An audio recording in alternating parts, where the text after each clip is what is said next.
చిరంజీవి గారు 10 ఏళ్ల తర్వాత మళ్ళీ రంగప్రవేశం చేయాలని అనుకున్నప్పుడు రాజధాని వచ్చి మన రాజధానిలో చేయాలి అని నిర్ణయించుకోవడం జరిగింది. ఇక్కడ హాయ్లాండ్లో 7వ తారీఖున సాయంత్రం 5 గంటల నుంచి 8:30 గంటల వరకు జరగబోయే ఈ పండగని వీక్షించడానికి అనేక మంది అంతంత దూరాల నుంచి వచ్చి ఇదివరకు చిరంజీవి గారి ఫంక్షన్స్ ఎంత బాగా జరిగాయో, అసలు ఫంక్షన్ అంటూ చిరంజీవి గారి ఫంక్షన్సే ఆ రోజుల్లో ఎంత బ్రహ్మాండంగా జరగాలో నిరూపించాయి. అటువంటిది తిరిగి ఆయన రంగప్రవేశం చేసేటప్పుడు ఇక్కడ హాయ్లాండ్లో విజయవాడ గుంటూరు మధ్యన 7వ తారీఖున చేయడానికి ఆ ప్రయత్నాలన్నీ సూపర్వైజ్ చేయడానికి నేను వచ్చాను. మన మెగా అభిమానులందరూ క్రమశిక్షణకి మారిపోయారు.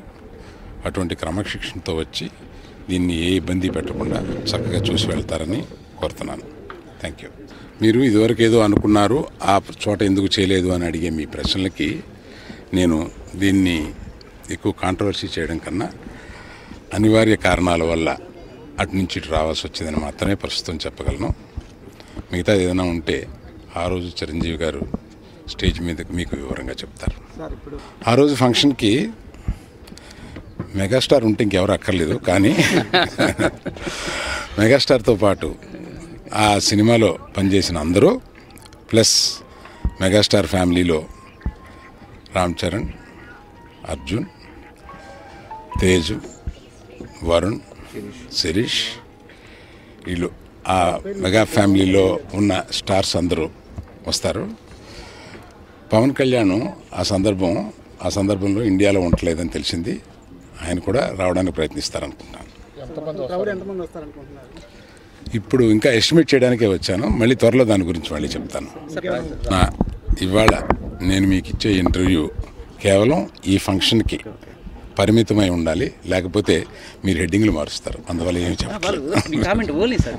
నో సార్, నేను ఈ ఈవెంట్కి సంబంధించింది తప్ప ఇతర ప్రశ్నలకి ఇతర వాటికి నేను సమాధానం చెప్పడానికి సిద్ధంగా నేను వస్తూ ఉంటాను. మీరు మరో పర్యాయం అడగండి. ఇండస్ట్రీ గురించి, ఇండస్ట్రీ బాగోగుల గురించి, ఇక్కడ ఇండస్ట్రీ ఎలా డెవలప్ అవడం గురించి, ఇట్ల గురించి అనేక ప్రశ్నలు మీ దగ్గర ఉంటాయి.